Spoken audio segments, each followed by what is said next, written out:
తెలంగాణకి స్వాగతం. బులెటిన్ల ముందుగా హెడ్లైన్స్.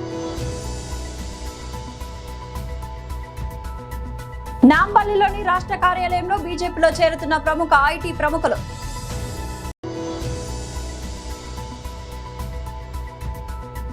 తెలంగాణ భవన్లో బీఆర్ఎస్ నేతల విలేకరుల సమావేశం.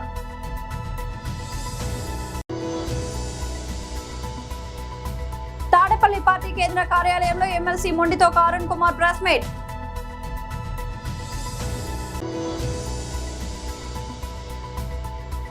ఉచిత బస్సు రద్దీ, డ్రైవర్లు కండక్టర్లపై దాడులు చేస్తున్న మహిళలు. నాంపల్లిలోని రాష్ట్ర కార్యాలయంలో బీజేపీలో చేరుతున్న ప్రముఖ ఐటీ ప్రముఖులు. ఎమర్జెన్సీ మీద మీటింగ్ ఉంది కాబట్టి పైన ఇది కాగానే పైన మీడియా వాళ్ళకు కూడా అక్కడే మీద విషయం చెప్తాను. కానీ ఒకటి సంతోషం ఏంటంటే నేను అధ్యక్షుడు కాగానే నేను ఆ రోజు పిలుపునిచ్చాను, యువత భారతీయ జనతా పార్టీలో చేరండి, మా ఫోకస్ కూడా యూత్ మీద ఉంటుందని, మా ఫోకస్ మేధావుల మీద ఉంటుంది, మా ఫోకస్ మహిళల మీద ఉంటుంది. నేను అధ్యక్షుడు అయినప్పటి నుంచి కూడా ఇదే ఒక వేదిక మీద ఇదే ఒక హాల్లో ఇప్పటికే దాదాపు ప్రతి వారము యువకులు చాలామంది చేరుతూ ఉన్నారు. ఇది సమాజం నుంచి భారతీయ జనతా పార్టీకి వచ్చినటువంటి స్పందన. ఈరోజు ఇంతమంది యువకులు చేరారు, వారిని నేను పార్టీలో ఆహ్వానిస్తూ, మరి రవి బండ గారు వీరు హైదరాబాద్, రాయ్పూర్, బెంగళూరులో వీరికి స్క్వేర్ బిజినెస్ అనేది సర్వీసెస్ అనేది ఒక ఇంటర్నెట్ మన ఐటీ ప్లస్ ప్లేస్మెంట్ సర్వీసెస్ వీరు చేస్తూ ఉంటారు. స్కిల్ డెవలప్మెంట్ కూడా 10,000 మందికి ఈరోజు మన రాష్ట్రంలో కానీ పక్క రాష్ట్రంలో కానీ ఉద్యోగ అవకాశాలు కలిగించినటువంటి వ్యక్తి వారు. కాబట్టి వారు నరేంద్ర మోదీ గారు ఈరోజు వారు తీసుకున్నటువంటి ఒక అనేక నిర్ణయాల వలన వారు చెప్తూ ఉంటారు, నరేంద్ర మోదీ గారు తీసుకున్నటువంటి ఒక ఆర్థిక ప్రణాళిక అనే తీసుకునే విధానం వల్లనే ఈరోజు యువతకు దేశంలో ఉద్యోగ అవకాశాలు పెరిగినాయి. ఉద్యోగాలంటే ప్రభుత్వ ఉద్యోగాలే కాదు, అన్ని రంగాల్లో కూడా ఉద్యోగ అవకాశాలు పెరిగినాయి. కాబట్టి ఇంత పెద్ద ఎత్తున యువకులు విద్యార్థి మొన్న కూడా మనం చూసినాం, ఆర్టీసీ కళ్యాణ మండపంలో పెద్ద ఎత్తున యువకులు విద్యార్థులు వచ్చారు. ఈరోజు కూడా చాలా పెద్ద ఎత్తున ఇక్కడ యువకులు వచ్చారు. This shows that Modiji is popular among Gen Z. ఇది గుర్తుపెట్టుకోవాలి. మన ఒక జన్జీని తప్పుదారి పట్టించే ప్రయత్నంలో కాంగ్రెస్ పార్టీ చాలా ప్రయత్నం చేస్తూ ఉన్నారు. ఎమర్జెన్సీ విధించి 51 సంవత్సరాలు ఈరోజు మనం ఇక్కడ అడుగుపెట్టినాము. ఇక్కడ ఉన్న వాళ్ళందరూ కూడా పిల్లలు, చిన్నపిల్లలు. ఇందిరాగాంధీ గారు కానీ కాంగ్రెస్ పార్టీ కానీ చేసినటువంటి ఒక వాళ్ళకు అగాత్యాలు తెలియదు. వాళ్ళకు పైన అందరికి నేను చెప్తాను, మీ అందరినీ కూడా నేను ఆహ్వానిస్తున్న, పైకి రాండి మీరు మీటింగ్ కూడా. మీడియా మిత్రులు కూడా నేను ఈరోజు ఎమర్జెన్సీని భారతీయ జనతా పార్టీ దేశవ్యాప్తంగా కూడా black day, anti constitution day ఈ యొక్క కాంగ్రెస్ పార్టీ ఏదైతే అప్పుడు చేసిందో దానికి వ్యతిరేకంగా మేము ఈరోజు పోరాడుతూ ఉన్నాం. దానికి ప్రజలకు తెలిసే ప్రయత్నం చేస్తూ ఉన్నాం. తెలంగాణ భవన్లో బీఆర్ఎస్ నేతల విలేకరుల సమావేశం జరిగింది. కానీ 2.5 ఏళ్ళు గడిచిపోయింది, ఆ ఊసే ఎత్తట్లేరు. తెలంగాణ వచ్చే నాటికి అంగన్వాడీలకు ఒక హెడ్ కింద జీతాలు వచ్చేవి కావు. ఎప్పుడో వాళ్ళ జీతభత్యాలు రావడానికి 2 నెలలు 3 నెలలు పట్టేది. కానీ కేసీఆర్ గారు నెలంతా కష్టపడి చిన్న ఉద్యోగస్తులు వాళ్ళు ఎటు చూస్తారు, ఎవరి వైపు మరి ఆశగా చూస్తారు అని చెప్పి వాళ్ళకు ఒక అకౌంట్ ఓపెన్ చేసి ప్రతి నెల మొదటి వారంలో వాళ్ళకు జీతాలు ఇచ్చే ఏర్పాటు చేసిన ఘనత కేసీఆర్ గారిది. మరి అలాంటిది ఈరోజు అలాగే వారి ఏ విధంగా నియామకాలు ఏ విధంగా చేయాలన్నప్పుడు మెరిట్ మాత్రమే, 10th వాళ్ళకు వచ్చిన మెరిట్, అలాగే ఎవరైనా వాళ్ళు ఆర్ఫన్స్ ఉంటే, ఒంటరి మహిళలు ఉంటే, వీడోస్ ఉంటే, ఫిజికల్ హ్యాండిక్యాప్డ్ ఉంటే వాళ్ళకి ఇన్ని మార్కులు అని చెప్పి ఆన్లైన్లో దరఖాస్తు చేసుకుంటే ఎవరు మెరిటో వాళ్లకు ఉద్యోగాలు వచ్చే విధంగా ఆ రోజు మేము ప్రక్రియను మరి చేపట్టడం జరిగింది. కానీ నిన్న మొన్న పత్రికల్లో కాంగ్రెస్ ప్రభుత్వం వచ్చిన తర్వాత 2.5 ఏళ్ల తర్వాత ఒక రిక్రూట్మెంట్కి సంబంధించిన ఒక GO4, GO6ని తీసుకొచ్చారు. దాంట్లో కలెక్టర్ని చైర్మన్ చేస్తూ ఒక కమిటీని ఏర్పాటు చేస్తూ అందులో ఇంటర్వ్యూను పెట్టి ఇంటర్వ్యూకి 10 మార్కులు మరి యాడ్ చేయటం జరిగింది. అంటే కేసీఆర్ గారు ప్రతిభకు పట్టం కడితే వీళ్ళు మాత్రం అవినీతికి తెరలేపారు. పెద్ద ఎత్తున 15,000 పైచిలుకు ఉద్యోగాల్లో పెద్ద ఎత్తున అవినీతికి ఆస్కారం ఉండే విధంగా మరి ఈరోజు మరి జీవోను తీసుకొచ్చారు. బీఆర్ఎస్ పార్టీగా లేకపోతే రాష్ట్రంలో ఉండే అనేక మంది మహిళలు వీరు వచ్చే అధికారంలోకి వచ్చిన తర్వాత ప్రతి సంవత్సరం 2 లక్షల ఉద్యోగాలు ఇస్తామని చెప్పి జాబ్ క్యాలెండర్ ఇస్తామని చెప్పారు. కానీ 2.5 ఏళ్లుగా ఇప్పటికే ఖాళీగా ఉన్న ఉద్యోగాలు కావచ్చు, లేకపోతే వాళ్ళకి 2 లక్షల రిటైర్మెంట్ బెనిఫిట్ ఇస్తామని చెప్పినాక చాలామంది స్వచ్ఛందంగా రిటైర్ అయిన వాళ్ళు కావచ్చు, 65 ఏళ్ళు నిండినాక రిటైర్ అయిన వాళ్లకు ఇన్ని ఖాళీలు ఏర్పడితే ఈరోజు తీసుకొచ్చిన రిక్రూట్మెంట్ మరి జీవో మరి అవినీతికి ఆస్కారం ఉండే విధంగా కాంగ్రెస్ పార్టీ నాయకులకు జేబులు నింపే విధంగా ఉంది. దీన్ని తీవ్రంగా మేము ఖండిస్తూ ఉన్నాం. దీన్ని వెంటనే సమీక్షించి మళ్ళీ వెనక్కి తీసుకోవాలని చెప్పి మేము డిమాండ్ చేస్తూ ఉన్నాం. ఎందుకంటే చాలామంది అర్హులు ఉన్నారు. ఈరోజు కేంద్ర ప్రభుత్వం గైడ్లైన్స్ ప్రకారం మరి ఇంటర్మీడియట్ చేసిరు కంపల్సరీ, సంతోషం. కానీ ఆయాలకు కూడా ఇంటర్మీడియట్ చేసిండ్రు. మరి దాన్ని 10th తగ్గించాలి. ఒకప్పుడు 10th దొరకకపోతే ఏజెన్సీ ఏరియాలో మరి అక్కడ గ్రూపుల నుంచి ఒక మహిళను ఎంపిక చేసుకొని లేకపోతే 7th పాస్ అయినా ఉద్యోగాలు ఇచ్చి స్థానికులకు ఇవ్వాలనే ఒక నిబంధన ఉండే. తాడేపల్లి పార్టీ కేంద్ర కార్యాలయంలో MLC Mondithoka Arun Kumar press meet. ఈ 2 ఏళ్ల కాలంలో విద్యుత్ ఛార్జీలు మేము పెంచలేదు, విద్యుత్ ఛార్జీలు తగ్గించామని చెప్పి పచ్చి అబద్ధాలు మాట్లాడుతూ వాస్తవానికి విరుద్ధంగా గణాంకాలని దాచిపెట్టి తన మీడియా ఏదైతే ఉందో ఆ దినపత్రికల్లో పెద్ద పెద్ద హెడ్డింగ్లు పెట్టించుకున్నాడు. 2 ఏళ్ళలో విద్యుత్ ఛార్జీలు పెంచలేదు, తగ్గించాం. ఇంకొక పేపర్లో అయితే వచ్చే 3 ఏళ్ళలో కూడా కరెంటు ఛార్జీలు పెంచబోము, పైగా మేము విద్యుత్ ఛార్జీలు 13 పైసలు తగ్గించేసామని చెప్పుకుంటూ రకరకాల అబద్ధాలు ఎవరు నమ్మలేని విధంగా ప్రజల్ని నమ్మించాలని విధంగా అబద్ధాలు చెప్తున్నారు. ఈరోజు మంత్రి గారి స్టేట్మెంట్ ఏదైతే ప్రగతి నివేదిక అని పెట్టారో ఇది ప్రగతి నివేదిక కాదు, ఇది అబద్ధాల పోస్టర్గా వైఎస్ఆర్ కాంగ్రెస్ పార్టీ అభివర్ణిస్తుంది, నమ్ముతుంది. దానికి తగ్గట్టు గణాంకాలతోటి రుజువు చేయడానికి ఈ ప్రెస్ మీట్ పెట్టడం జరిగింది. ఇక మంత్రి గారు చెప్పినట్టు మేము గత 2 సంవత్సరాల్లో విద్యుత్ ఛార్జీలు పెంచలేదని చెప్తున్నారు. అయ్యా మంత్రి గారు, మీ హయాంలోనే 2024 నవంబర్ నుంచి ఇప్పుడు దాకా ఈ ఫైనాన్షియల్ ఇయర్ వరకు మీరు సుమారు 20,136 కోట్ల రూపాయలు అదనపు భారాన్ని ఈ రాష్ట్ర ప్రజల మీద పెట్టారు. ఈ 20,136 కోట్ల రూపాయల్ని కరెంటు బిల్ రూపంలో, అంటే ఛార్జ్ రూపంలో ఏ పేరు పెడితే ఆ పేరు, కాసేపు సర్ఛార్జ్ అని, కాసేపు సర్వీస్ ఛార్జ్ అని, కాసేపు అడ్జస్ట్మెంట్ ఛార్జ్ అని, ఇలా రకరకాలుగా కరెంటు ఛార్జీల్ని 20,136 కోట్ల రూపాయల్ని పెంచిన మాట వాస్తవం కాదా? ఆంధ్రప్రదేశ్ ఆంధ్రప్రదేశ్ కూటమి ప్రభుత్వం మహిళల కోసం ప్రతిష్టాత్మకంగా తీసుకువచ్చిన ఉచిత బస్సు ప్రయాణ పథకం క్షేత్రస్థాయిలో ఒక తలనొప్పిగా మారుతోంది. ఉచిత ప్రయాణాల రద్దీ నేపథ్యంలో ఆర్టీసీ సిబ్బందికి మహిళా ప్రయాణికులకు మధ్య వివాదాలు రోజురోజుకు ముదురుతున్నాయి. దీనికి నిరసనగా కృష్ణా జిల్లా ఆవనిగడ్డ ఆర్టీసీ డిపోల్లో డ్రైవర్లు, కండక్టర్లు ఈ ఉదయం హఠాత్తుగా బస్సు సర్వీసులను నిలిపివేశారు. డ్యూటీలో ఉన్న తమపై కొందరు మహిళా ప్రయాణికులు దురుసుగా ప్రవర్తిస్తూ దాడులకు దిగబడుతున్నారంటూ ఈ సందర్భంగా ఆర్టీసీ సిబ్బంది ఆగ్రహం వ్యక్తం చేశారు. ఉదయం నుంచే డిపో గేటు వద్ద బైఠాయించి బస్సులను బయటకు కదలనివ్వకుండా నిరసనకు దిగారు.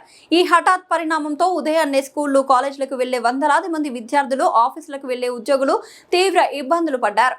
ప్రభుత్వం మహిళలకు ఉచిత బస్సు సౌకర్యం కల్పించినప్పటి నుంచి బస్సుల్లో రద్దీ నియంత్రణ లేని స్థాయికి చేరిందని సిబ్బంది తెలిపారు. మల్కాజ్గిరి నగరపాలక సంస్థ పరిధి బోడుప్పల్, చెంగిచెర్ల ప్రాంతాల్లో తీవ్ర తాగునీటి సమస్యకు నిరసనగా బీఆర్ఎస్ ఆధ్వర్యంలో భారీ ఆందోళన చేపట్టారు.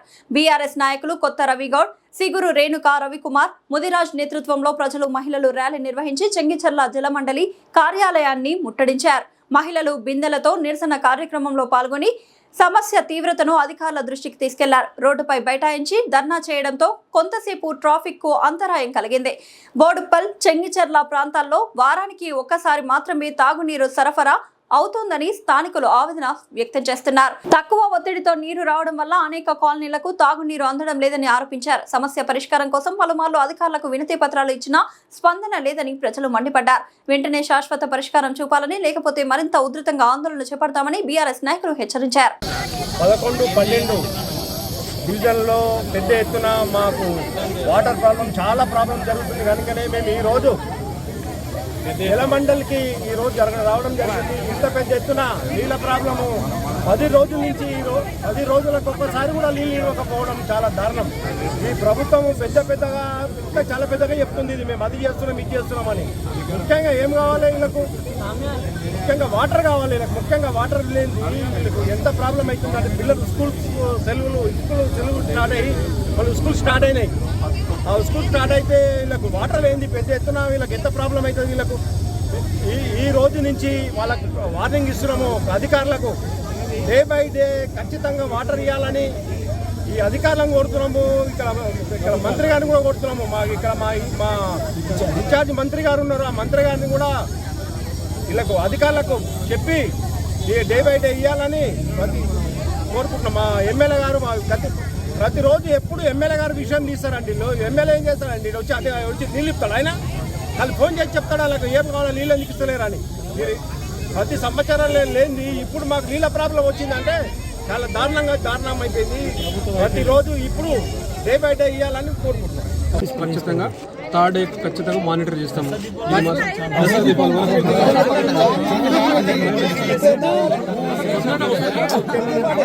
తొందరగా పరిష్కారం రావడానికి కూడా మేము ట్రై చేస్తాము. 100% మీకు థర్డ్ డే నీళ్ళు ఇవ్వడానికి మేము 100% ట్రై చేస్తున్నాము, ఇస్తాము కూడా.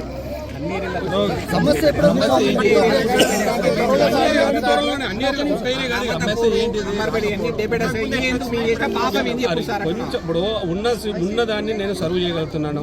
మీరు డే బై డే అనేది కొంచెం క్రిటికల్ గా ఉన్నది, మేము టైం పడుతుంది.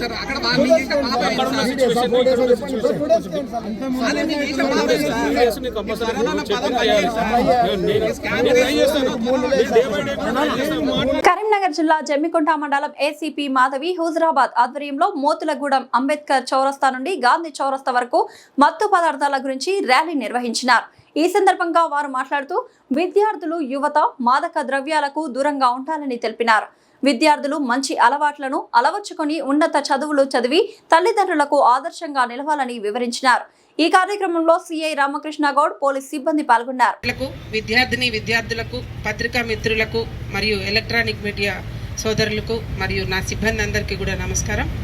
ఈరోజు తెలంగాణ రాష్ట్ర ప్రభుత్వం ఉద్యమంలా చేపట్టినటువంటి డ్రగ్ రహిత సమాజాన్ని మన తెలంగాణ ఏర్పాటులో ఉండాలి అనేది ఒక ఉద్దేశంగా మన తెలంగాణ ముఖ్యమంత్రి గౌరవనీయులు శ్రీ రేవంత్ రెడ్డి గారి ఆధ్వర్యంలో మా డీజీపీ శ్రీ సివి ఆనంద్ ఐపీఎస్ గారు మరియు అదేవిధంగా కరీంనగర్ కమిషనరేట్ సిపి గారైన గౌశాలం ఐపీఎస్ గారి ఆదేశానుసారంగా మేమంతా కూడా మన హుజరాబాద్ డివిజన్లోని ప్రతి దగ్గర కూడా ఈ విద్యార్థుల ద్వారా ఈ లాస్ట్ 1 వీక్ నుంచి కూడా ఈ డ్రగ్స్ మీద, అంటే డ్రగ్ ఎలా నిషేధించాలి, వాటి బారిన పడితే ఏ విధమైన ఇబ్బందులు ఉంటాయి, ఒకవేళ వాటిని కానీ ఒకవేళ దానికి అడిక్ట్ అయితే అక్కడి నుంచి ఎలా బయటికి తీసుకురావాలనే దాని మీద మేమంతా కూడా అవేర్నెస్ కార్యక్రమాలు చేపడుతూ అదేవిధంగా ఎక్కడైతే దాని మీద ఉక్కుపాదం మోపాలి అనే ఉద్దేశంతో ఈగిల్ ఫోర్స్ అనే దాన్ని తెలంగాణ రాష్ట్రంలో ఆవిర్భావం చేయడం జరిగింది.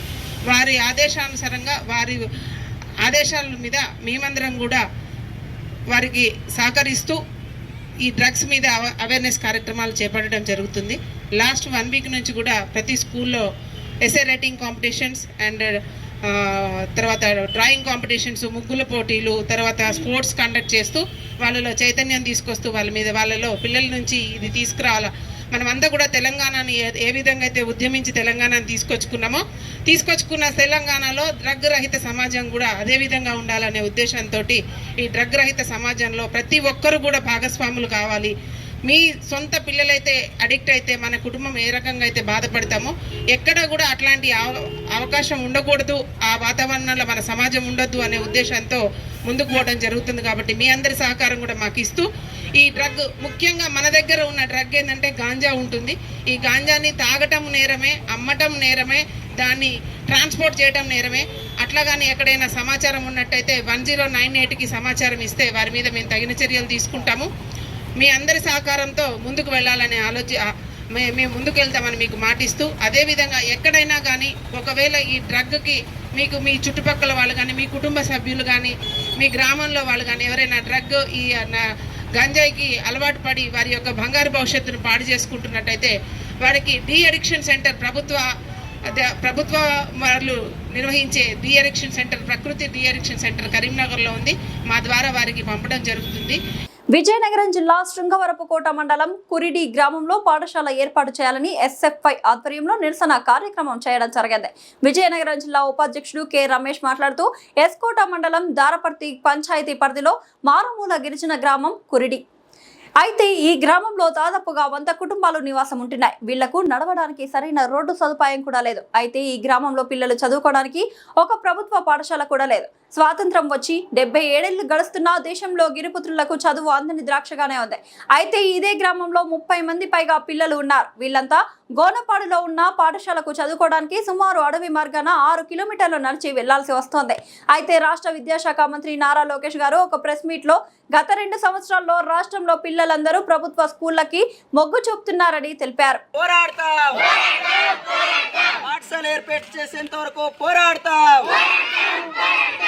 గ్రామంలో పాఠశాల ఏర్పాటు చేయాలి. గ్రామంలో పాఠశాల ఏర్పాటు చేయాలి. విజయనగరం జిల్లా వైస్ ప్రెసిడెంట్ ఈరోజు ఎస్కోట మండలము దారపర్తి పంచాయతీ కురిడి గ్రామంలో రావడం జరిగింది. అయితే ఈ గ్రామంలో సుమారు 100 మందికి పైగా కుటుంబాలు జీవిస్తున్నాయి. అటువంటి గ్రామంలో ఈ రోజు వరకు రోడ్డు సౌకర్యం లేదు, మరోపక్క పాఠశాల ఏర్పాటు చేయలేదు ఇప్పుడు వరకు.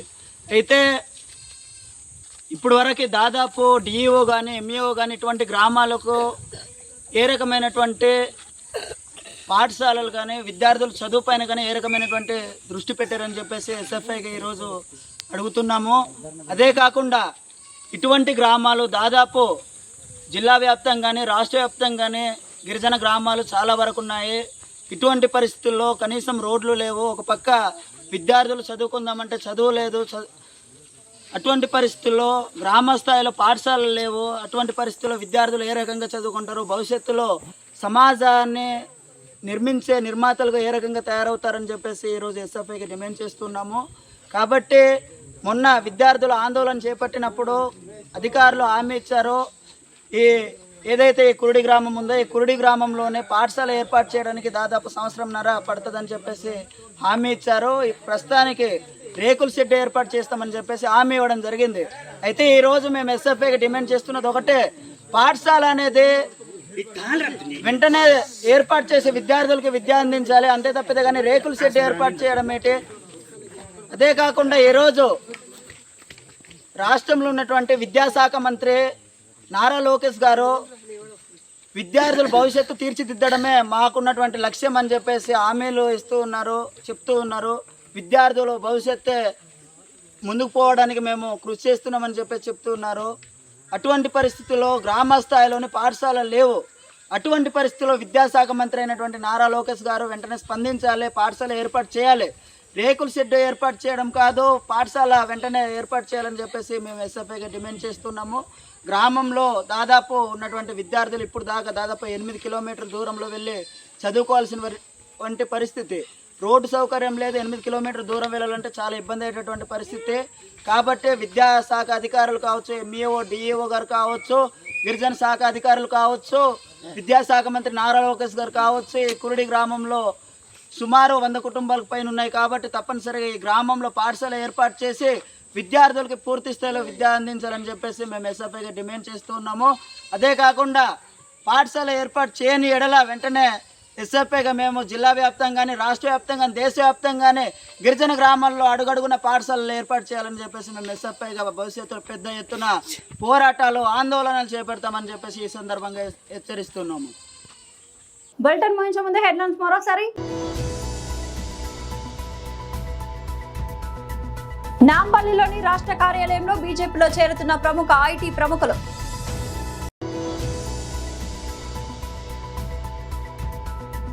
తెలంగాణ భవన్లో బీఆర్ఎస్ నేతల విలేకరుల సమావేశం.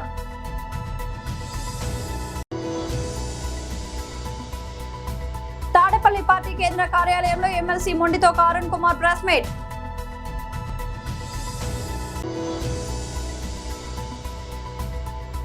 ఉచిత బస్సు రద్దీ, డ్రైవర్లు కండక్టర్లపై దాడులు చేస్తున్న మహిళలు. ఇది వాళ్ళ బులెటిన్ అప్డేట్. మరొక బులెటిన్ మళ్ళీ కలుద్దాం. అంతవరకు సెలవు.